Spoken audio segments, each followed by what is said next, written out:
What is up, Tampa Bay Buccaneers fans? Timm here with your Tampa Bay Buccaneers Daily Blitz for today. It is Friday, June 28th. The offseason is here. Summer break is here.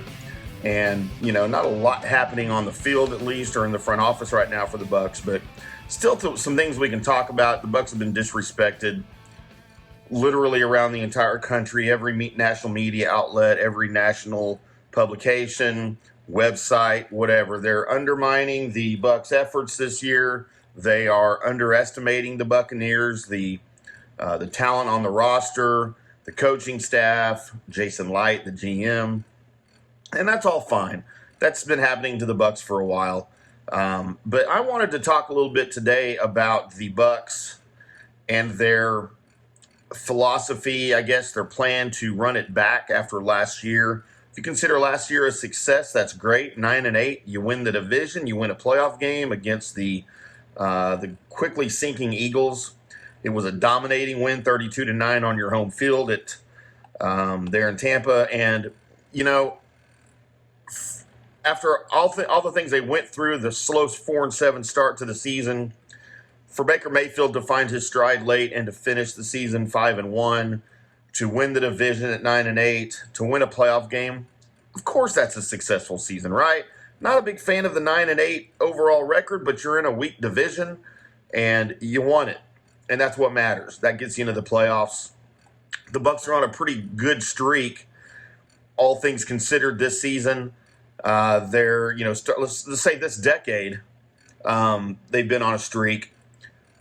2020, Tom Brady's first season here. You go out, you don't win the division, but you make the playoffs and you win the Super Bowl, right? Since the playoff appearance in 2020 and the Super Bowl win, you've rattled off 3 straight division titles. And that's nothing to joke about. That's nothing to laugh at. You won 3 straight division titles. I don't care what division you're in or who your teams are in your division. That's an accomplishment.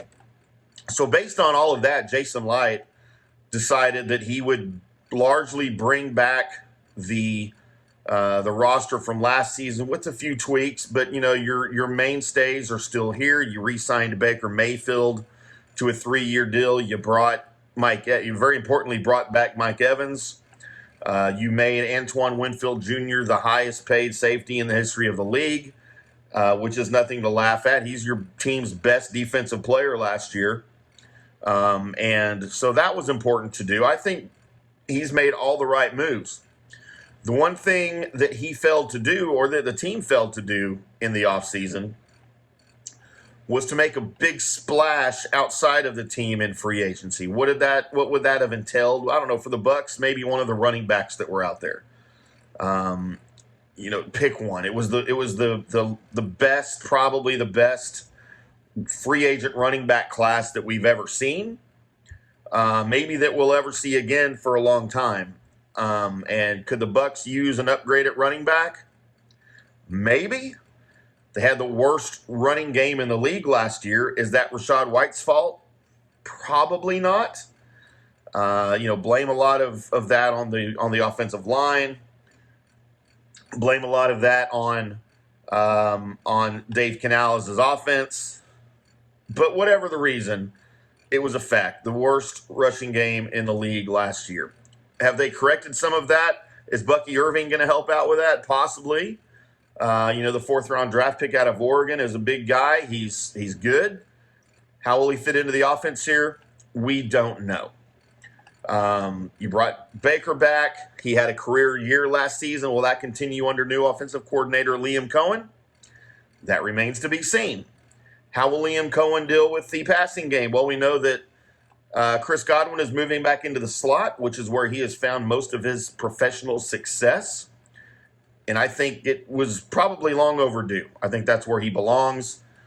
You've got Jalen McMillan out of Washington that the team took in the 3rd round.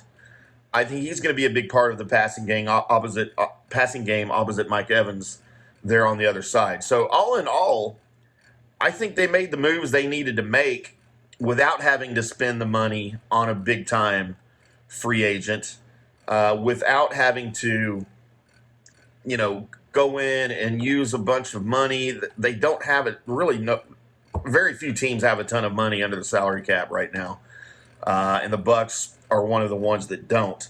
So for the money that they had available, I think they made the right moves. I applaud Jason Light for this offseason.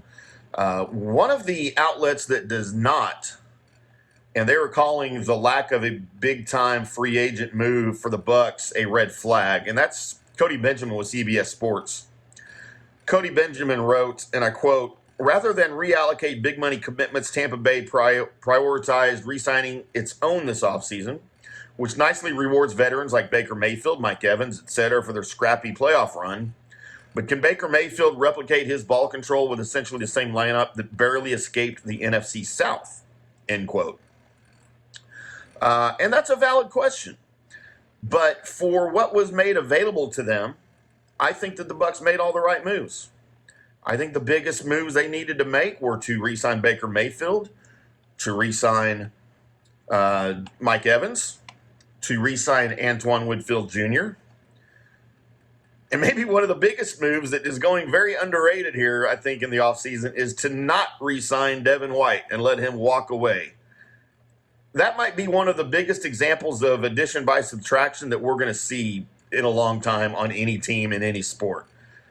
It was imperative that they get Devin White out of the building, and he's gone, and that's great. I think that's going to be a big thing. So out of all the moves that were made, not making a big splash in free agency, I think, was one of the most important. That's exactly how Jason Light approached it, and here we are. What do you guys think the biggest move was, or the biggest not move was this offseason? I would love to hear from you here on FanStream Sports, the Tampa Bay Buccaneers Daily Blitz, fanstreamsports.com. Download this, subscribe on your favorite podcast app. You can find all of the episodes, all of our great shows at fanstreamsports.com. If you're watching the video somewhere, just comment in the video section here. You can download the FanStream Sports app for iOS and Android in your app store, wherever that may be. And if you'd like to interact with any of our shows, our 24/7 studio text line is available, 214-937-0569. You can literally text that 24/7. Just refer what show and what episode you're talking about when you make a comment, because we get a lot that come through there. We want to know what you're talking about so we know who to get to reply to you and who to talk to. I'm IndyCar Timm with the Tampa Bay Buccaneers Daily Blitz for today, and we'll be back again to do it real soon. Until then, boys and girls, we'll see you.